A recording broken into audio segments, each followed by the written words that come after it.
नमस्कार। शिक्षा समाचार में आप सबों का स्वागत है। और आज हम शिक्षा समाचार में जिन विषयों पर चर्चा करने जा रहे हैं उसमें 3 ऐसे महत्वपूर्ण विषय हैं जिस पर विभाग को भी और शिक्षकों को भी मनन करना चाहिए और शिक्षक नेता को भी।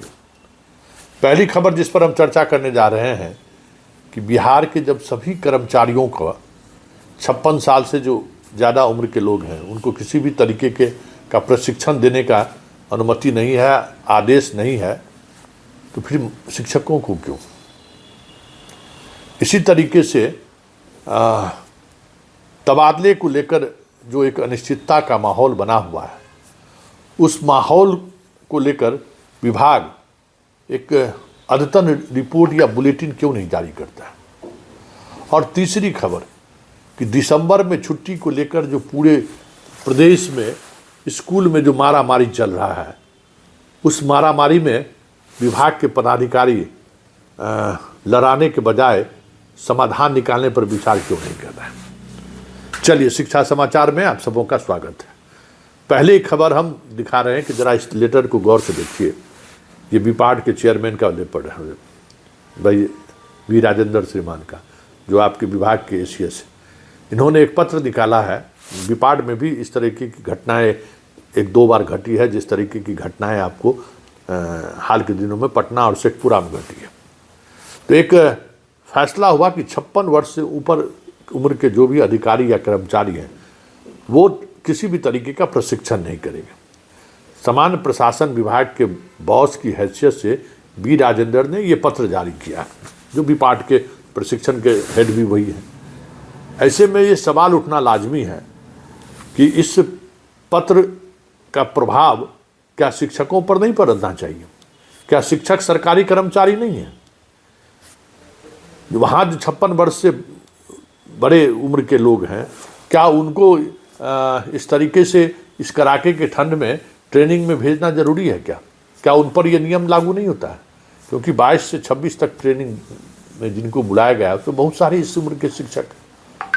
तो हमें लगता है कि इस पत्र को बी राजेंद्र तक पहुंचाया जाए, शिक्षक नेता लेके जाएं और इस पत्र के आलोक में शिक्षकों के भी ट्रेनिंग में ये नियमावली लागू होनी चाहिए। जबकि सरकार का ये सामान्य प्रशासन विभाग का आदेश हर विभाग पर लागू होता है। शिक्षा विभाग कोई अलग विभाग नहीं है, महादेव जी के सिर त्रिशूल नहीं है शिक्षा विभाग, उनको भी सामान्य प्रशासन विभाग का आदेश का अनुपालन करना है। और अभी तो सामान्य प्रशासन विभाग के जो हेड हैं वही शिक्षा विभाग के भी हेड है, इसलिए कोई हमें लगता है कि ज़्यादा परेशानी भी नहीं होगी। एक बार मुलाकात हो जाए और इस पत्र का हवाला देकर आप कहिए कि भाई जब अन्य सरकारी कर्मचारियों को मिलता है तो ये शिक्षकों को भी ये छूट मिलनी चाहिए इस तरीके के प्रशिक्षण का। कोशिश कीजिए। हम खबर में पत्र दिखा ही रहे हैं। जिन शिक्षक नेता को पत्र चाहिए होगा भी आप लोगों के पास, वैसे चाहिए तो फिर पत्र हमसे व्हाट्सएप पर ले सकते हैं और इस पत्र के आलोक में आप एसीएस से मिलकर कम से कम इस तरीके की ट्रेनिंग से 56 वर्ष से जो उम्र से ज़्यादा उम्र के जो शिक्षक हैं उनको तो कम से कम इस दीवार किया ही जा सकता। दीवार मतलब इससे जाने से विभागीय आदेश के तहत रोका जा ही सकता है। जाने की जरूरत क्या है? दोनों शिक्षकों की जो मौत हुई है कमोबेश सभी उसी उम्र के लोग थे। इस उम्र में डायबिटीज, हार्ट का बीमारी सामान्य बात है। तो हमें लगता है कि इस पर सोचने की ज़रूरत है। शिक्षक नेता को इस पर अमल लाना चाहिए। दूसरी खबर क्या है? दूसरी खबर तबादले को लेकर है। लगातार मैसेज आ रहा है शिक्षकों का कि भाई आप लोग मीडिया में खबर चला दे रहे हैं, हम लोगों का तबादला हो रहा है, क्या अपडेट है? भाई स्थिति ये है कि तबादले को लेकर कोई अपडेट नहीं है। सच्चाई यही है। शिक्षा विभाग का कोई भी अधिकारी इस मुद्दे पर बोलने को तैयार नहीं है। अब आप क्या कहेंगे? तो और लेकिन कहा जा रहा है कि हम 10 जनवरी तक सभी को सभी जगह पोस्ट कर देंगे, जिनका प्रखंड हो गया है इसको स्कूल अलॉट कर देंगे। तो ये वाकई में ये होगा या नहीं होगा, उस पर विभाग को एक बुलेटिन जारी करना चाहिए। इस सूत्र के हवाले से हम लोग खबर चलाकर बेवजह शिक्षकों को तनाव देते हैं। और अब क्योंकि 2 दिनों के बाद मतलब 25 तारीख तक के बाद तो छुट्टी है, फिर नए साल में स्कूल खुलेंगे। तो ये जो एक शिक्षकों के अंदर में एक ट्रांसफ़र को लेकर जो उत्सुकता रहती है खबर जानने के लिए, तो विभाग को समय समय पर शिक्षा विभाग तो अब जितना पोर्टल और सोशल पेज जितना अपडेट शिक्षा विभाग का रह रहा है, पहले तो हमने कभी नहीं देखा था, सिवाय मन की बात के अलावा तो कभी शिक्षा विभाग में कुछ नहीं देखे हम लोग। लेकिन अब विभाग के हर गतिविधियों की जानकारी पोर्टल पर और फेसबुक पर और शिक्षा विभाग के यूट्यूब पर चैनल पर डाला जा रहा है। तो ये भी अद्यतन जानकारी दे देंगे तो शिक्षकों को थोड़ी सहूलियत होगी ट्रांसफ़र को लेकर। और तीसरी खबर कि दिसंबर में छुट्टी को लेकर आज कम से कम 10 हेडमास्टर और 20 से अधिक शिक्षक शिक्षिका हस्बैंड उसका फ़ोन कर चुका है। अब स्थिति ये है कि अब हम आज सुबह में खबर चलाए थे तो शिक्षिका का हस्बैंड सेंट्रल विभाग में कहीं पर है, कह रहा है कि क्यों नहीं छुट्टी, तो सीएल तो मेरा राइट है। हम भाई सीएल आपका राइट है तो हेडमास्टर को भी जिम्मेवारी है कि स्कूल में ताला उसका नहीं लगे।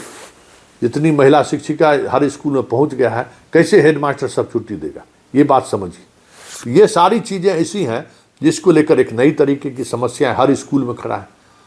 3-4 जगह मार होने की स्थिति हो गई है। अब बताइए कि एक जगह से एक हेडमास्टर साहब फ़ोन किए कि अभी जस्ट महिलाएं मातृत्व अवकाश से लौट कर आई है और वो कह रही है कि हमारा मातृत्व अवकाश में जाने से पहले जो है सो मेरा 10 को सीएल बचा हुआ है, वो 10 सीएल हम यूज करेंगे।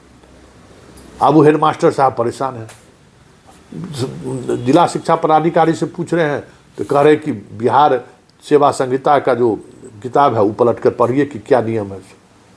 तो हम उस हेडमास्टर साहब को सलाह दिए, इस सब चक्कर में मत रहिए, छुट्टी जाए, वेतन मिले चाहे नहीं मिले, इसका मार्गदर्शन मांग लीजिए जिला शिक्षा पदाधिकारी से, दोनों सुधर जाएगा। जिला शिक्षा पदाधिकारी भी आपको संहिता पढ़ने के लिए नहीं कहेगा और ये जो शिक्षिका है जो मातृत्व अवकाश लेकर आई है वो भी सुधर जाएगी कि स्कूल चलाना कितनी जिम्मेवारी है। यही इसी सब तरीके की महिलाएं जो अभी हेड टीचर बनी हैं तो रो रही हैं कि हमको पुराने सेवा में लौटा दिया जाए, इसीलिए कि ये भी कॉपरेट नहीं करती थी अपने हेड टीचर को।